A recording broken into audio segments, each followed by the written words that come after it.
You know what I'm saying? I'm back. Today we got a whole bunch of new videos.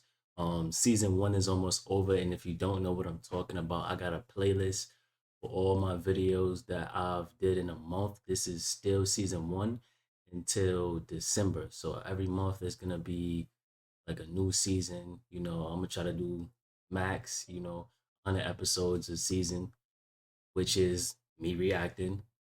Today, the video we got is the sad death of Roc-A-Fella Records.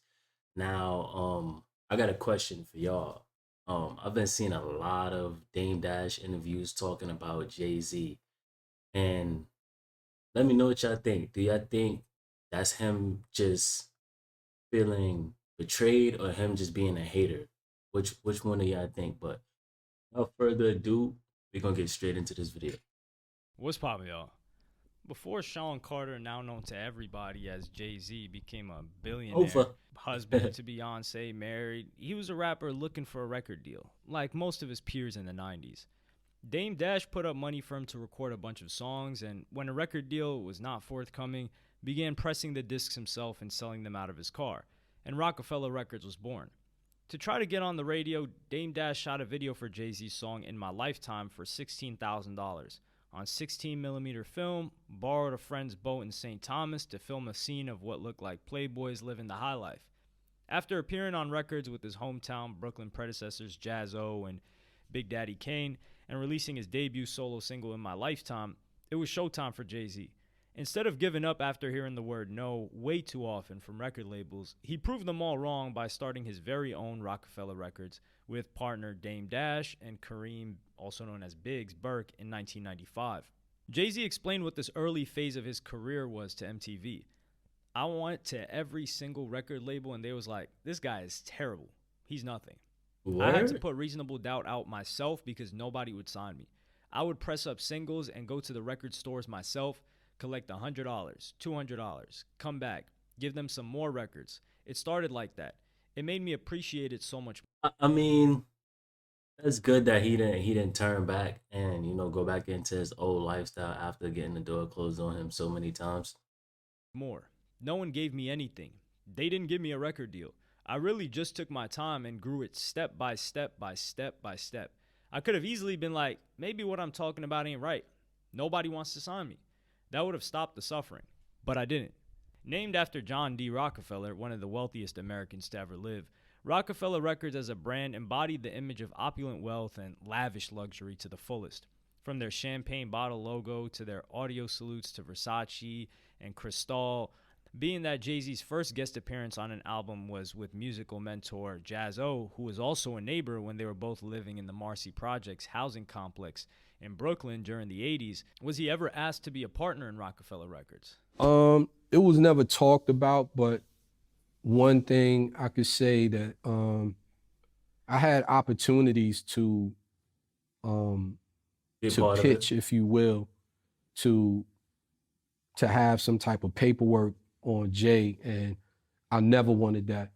You know, some people may call me crazy. Hindsight. Oh, because you could have signed him as a rapper early on. Yeah, pretty I could have much. signed him or signed him to a production deal, and Yeah. or whatever the case may be.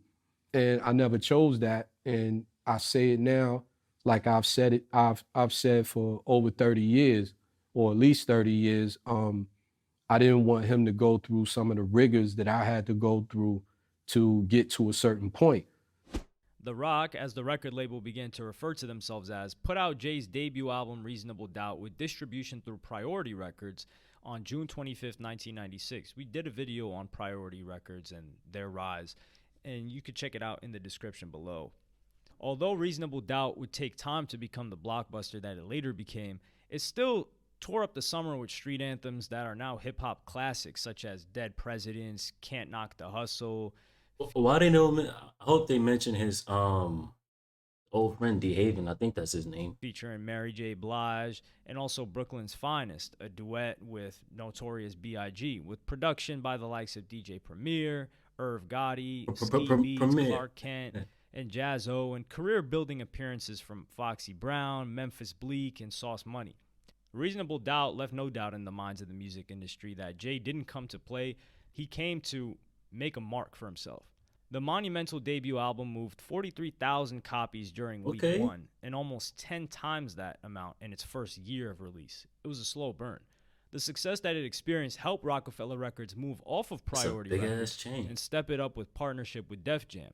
Jay-Z's carefree, cool, rapid wit, and effortless depictions of street life upped the ante on rap music's fascination with the imagery that Cool G rap ushered back in the 80s. It was magnified and cemented a year earlier in 95 with Raekwon's Only Built for Cuban Links and also AZ's Do or Die, and continued onward with Nas's It Was Written, and later in 97, Notorious B.I.G.'s Life After Death.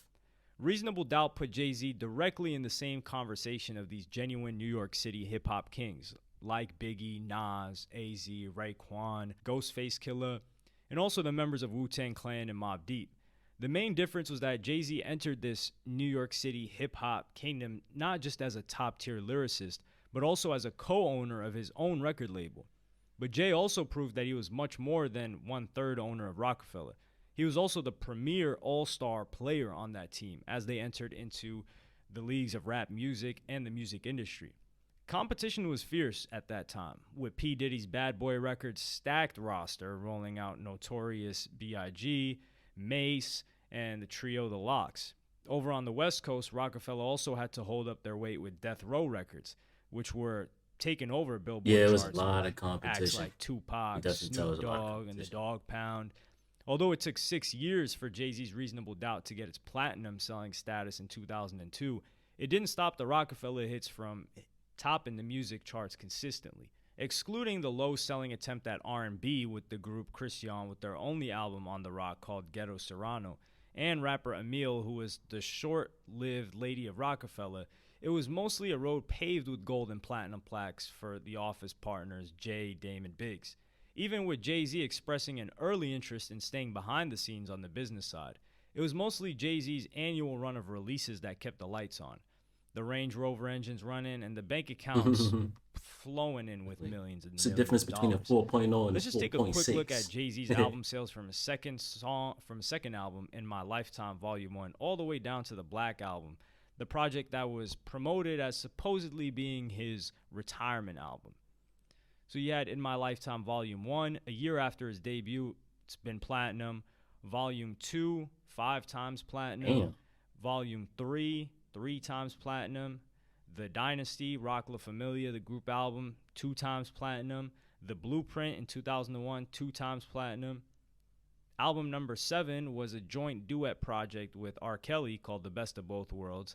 It was platinum in 2002. The Blueprint 2, 3 times platinum. He just going platinum. The Black Album, 3 times platinum. To make a long story short, between 96 and 2003, which was Roc-A-Fella's pre-Kanye West era of releasing albums, Jay had 9 albums, all selling 1 million copies or better. Out of all the other signings to the label, there was only one other platinum-selling album, and that was Come Home With Me by Cameron. Then there were 5 that went gold, and that was The Coming of Age by Memphis Bleek in 99, The Truth by Beanie Siegel in 2000, The Understanding by Memphis Bleek in 2000, The Reason by Beanie Siegel in 2001, and Diplomatic Immunity Classic album by the Diplomats in 2003. So in all honesty, Jay-Z's Volume 2 Hard Knock Life album alone outsold all of his other artists' albums combined between 1996 to 2003. This, of course, is before Kanye West changed the game a year later after Jay-Z's The Black Album in 2004 with The College Dropout, which has sold over 4 million copies and re-energized the whole label and industry as a whole. Prior to Ye's transition from being a hired Kanye definitely came with a artist different on sound. the mic, clearly the pressure was on Jay-Z's mic to keep rapping every year to ensure that The Rock remained the biggest on the block. But Jay-Z obviously had other ideas of what success looked like to him and wasn't looking to remain attached at the hip with Dame Dash and Kareem Burke. But what else transpired that finally pushed apart the Roc-A-Fella Records camp and turned it inside out? So I wonder what's Dame Dash relationship with Kareem Burke then now? If you don't... When it comes to the internal drama brewing at the Story label, video producer Choke No Joke, who was hired at The Rock by Dame Dash, had a bird's eye view of the corporate crumbling that was taking place from the inside. I was working at Roc-A-Fella for 4 years. Jay-Z never came to the office once. Wow. Now 4 years. So from the Blueprint 2 all the way up to the Black album, he Never never seen came in office. I used to see him go see Leon though, but he would never come into the Roc-A-Fella office. The unraveling of the bond between Jay and Dame stems from several loose threads. First off, there was more than one way that Roc-A-Fella was managed. Dame was apparently more accessible to artists on the label, along with being highly outspoken, we can say. Yeah. Jay-Z was more distant and in artist mode a lot of the time, which makes sense because we already established that Jay was the main breadwinner for the company. But the loud flamboyance of Dame Dash wasn't always the way that the more laid-back Jay-Z wanted to run the company. Roc-A-Fella soldier and high-earning Either rapper get Beanie down or Sigel lay down. was a respected hardcore rapper from Philadelphia that was once a flagship artist on Roc-A-Fella, who also had a whole hometown crew behind him called State Property, also signed to the label. Besides Beanie, State Property consisted of Freeway, Petey Crack, Young Chris, Neef Buck, Emilio Sparks, and Oshino Vasqueza. With that being said, Beanie had front row seat for the collapse of the company that was unfolding all around him, and he shared it publicly while sitting down with Global Grind TV. What I do know is from Feels like I'm locking in. Jay And look at me now. Dame started being famous. You know, Beanie Sigel definitely need his respect. I feel Beanie Sigel deserve way You know, more. you're liable to say any. I definitely feel Beanie Sigel deserve way more respect. Like way more respect. No cap. Thing you could beat anybody, or I think if Dame would have played the role as Kareem Burks did, Kareem, and just played the background and just handled the business correctly, maybe Roc-A-Fella still would be, you know, the force that we was. And then, but on the second hand, I think Jay was growing. And he outgrew my everybody. eyes, at a certain point in time, I just think he felt, you know, Bigger. it's time for me to go ahead and do my own thing. We made enough money together. Dame was spending a lot of company money, going on a lot of trips and going into a lot of other business adventures, and you know, robbing Peter to pay Paul and taking money from out of here and trying to build other brands and stuff without consulting with his partners. And Beanie Oh, Sigel, while incarcerated, released makes sense. I mean, if that's the backstory to Jay-Z not rocking with him, that's something that Dame Dash is not telling. He not telling that side of the story. his album The Becoming under Dame Dash Music Group. In contrast, State Property group members joined Jay-Z on the Def Jam-owned Roc-A-Fella Records. Beanie Sigel responded by putting State Property projects on hold, claiming he was disappointed by his label mates. Beanie Sigel was constantly in trouble, which worried Roc-A-Fella and Def Jam executives. Aside from legal trouble, he was waging an all-out war against Jadakiss and the Lox, trying to make a name for himself. In 2010, Beans laid out his point in a recent interview with Star and Buck Wild. "I ain't loyal to Dame," he said when asked about his time with Roc-A-Fella Records. "My lawyer found about $11 million that Damon Dash stole from me. I mean, he filed bankruptcy. I have a piece of paper that says he owes me some money." Nah, yo, Dame is not telling this side of the story. He's not telling this side of the story, bro. But who wants to go through that? I haven't seen or talked to Dame in roughly 5 years. I used to feel bad for Aside Dame. Now I from don't. Jay-Z and Kanye West, the domination of Roc-A-Fella Records over the rap world during their run also stood upon the expansion of their operation with some of Dame's Harlem neighbors. Cameron and his crew, the Diplomats, Jim Jones, Joel Santana, Freaky Zeke, Hell Rel, 40 Cal, and more, that Dash brought into the Roc-A-Fella fold.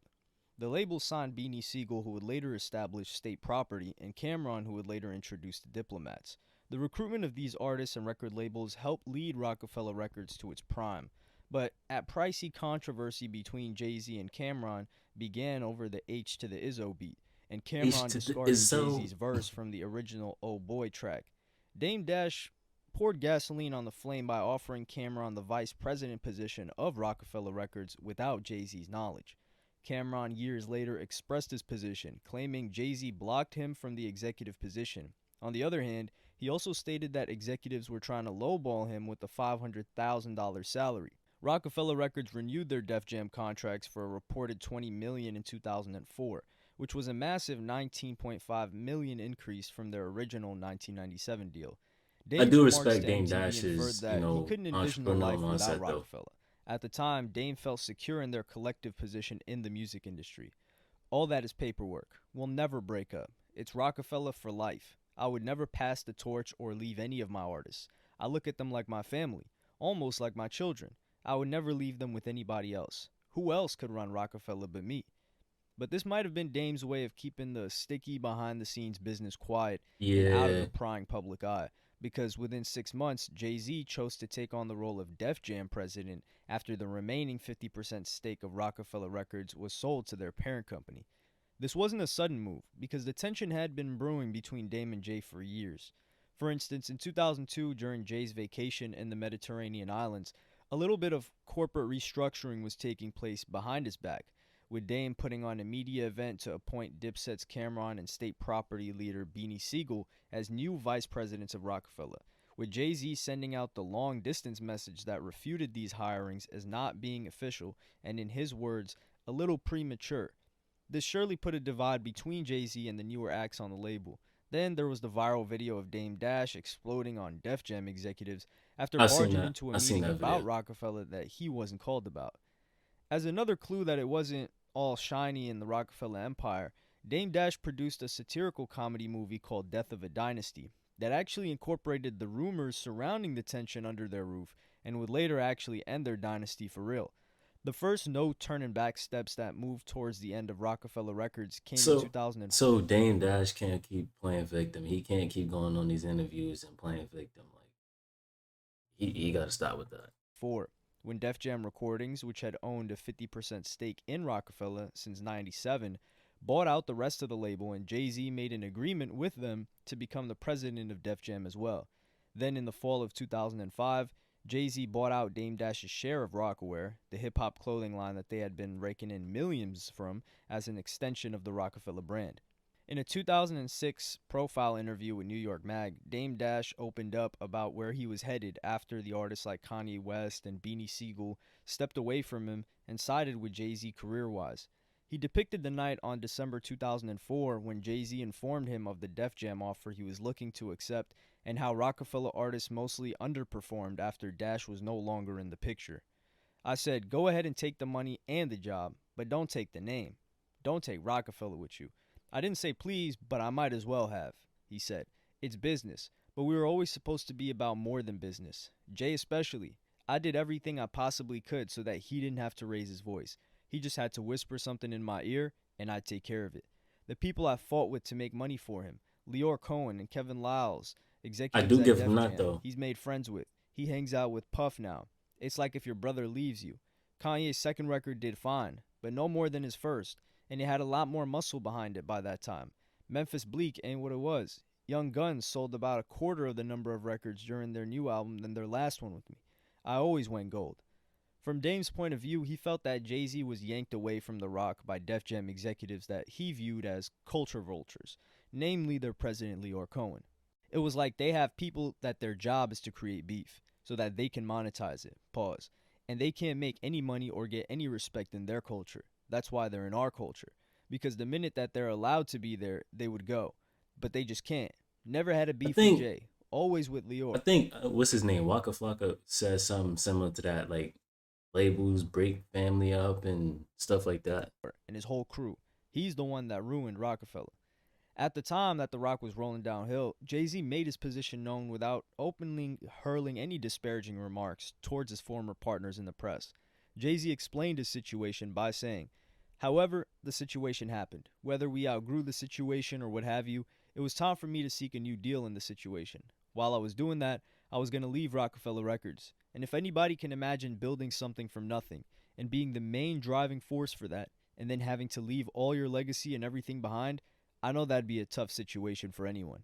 While I was seeking out another deal, whether it was the S. Carter Records or what have you, there was a deal on the table to be the president of Def Jam, continue running Roc-A-Fella, CEO, president of Roc-A-Fella also, and get all my masters back.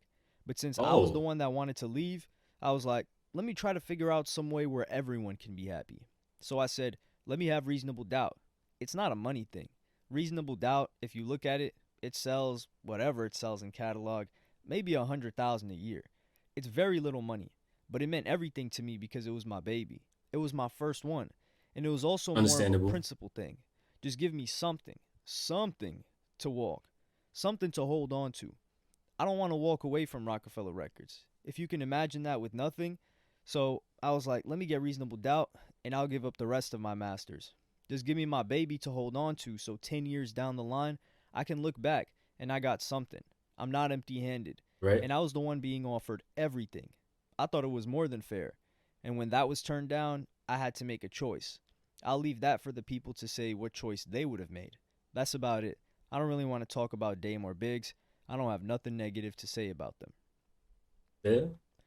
Kanye West may be one of the loudest voices in rap music right now, but back in 2004 when Ye was dropping his first album, The College Dropout, Roc-A-Fella was getting ready to drop their remaining 50% ownership to their parent company, the Island Def Jam Music Group, for a reported $10 million, with Def Jam getting to keep many of the Rock's biggest names like Beanie Sigel, Memphis Bleek, and of course, Kanye West, with Jay-Z still running the show.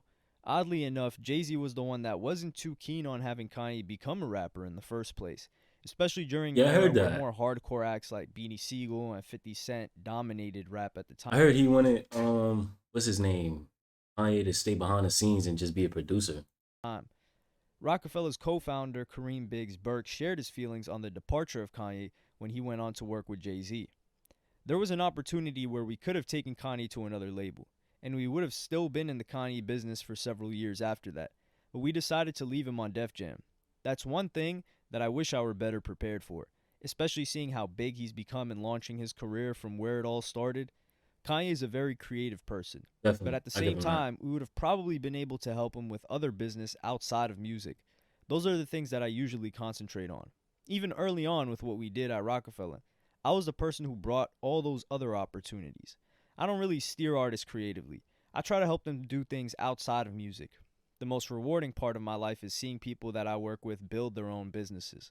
It's always a family atmosphere, which I love, but I also enjoy seeing them be successful on their own. One element that put a wedge between business and pleasure for Jay and Dame was women. In music videos, they were surrounded by women, amplifying their playboy image, but in real life, behind closed doors, there were two women in particular that have been said to have created tension between these two co-CEOs of Roc-A-Fella Records. First off was Aaliyah, the young R&B star that R. Kelly once married when she was allegedly only 15. Speaking of R. Kelly, Dame Dash has stated that he wasn't too happy about Jay doing an entire album on Roc-A-Fella in 2002 with the since disgraced singer who on September 27, 2022, court jury found him guilty on 9 counts of a bunch of different things. Dame's opinion was, if you remember the best of both worlds, you don't see my name on that. I never wanted no part of that. I know I'm not messing with that. I knew, morally, we weren't the same, referring to Jay. So to me, Roc-A-Fella was defunct. It was over. I couldn't mess with it. It was something that, to me, I don't want to say unforgivable, but I couldn't understand it. New York City's Hot 97 DJ Funkmaster Flex had spoken up on Instagram to shame Day for moving in on Aaliyah after she had been linked to Jay-Z first. That was Jay-Z lady first. Dame did a snake move. Tell me I'm lying, you piece of shit. That's why The Rock crumbled. You was touching Jay-Z chick. Remember the house in the Hamptons. Choke No Joke, the videographer who captured the footage of Dame Dash's famous profanity-filled screaming during a marketing meeting for Jay that Dame wasn't invited to, has made the suggestion that Dame Dash tried to not only take Aaliyah from Jay, but also Beyonce at one point. No. According to Choke No. Dame Dash can't. Yeah, he definitely can't keep playing victim. He can't. Joke. He can't. I mean, nothing happened, like he kissed or sexed her or something like that. Did he try to holler at her? Yeah, that's the same thing he did with Aaliyah. Aaliyah fell for it. Beyonce wasn't going to violate Jay like that.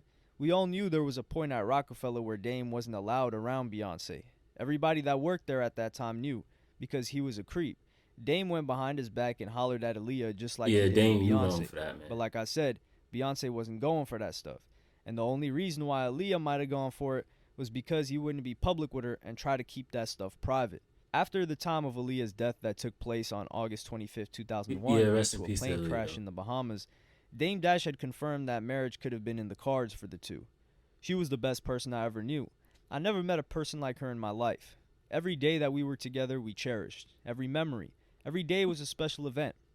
Nigga, you Whether it stole was her. going to a store or going to a movie or just sitting in a house, wherever we were was like our own little party, in our own little world. She was the only girl that got to hang out with my homeboys on the level of a homeboy. It was like being able to be with your homeboy and your girl at the same time. We just genuinely had a lot of fun together. We were definitely going to be married. As soon as she had time, we were getting married. Like after The Matrix. She was the one. She was definitely the one for me.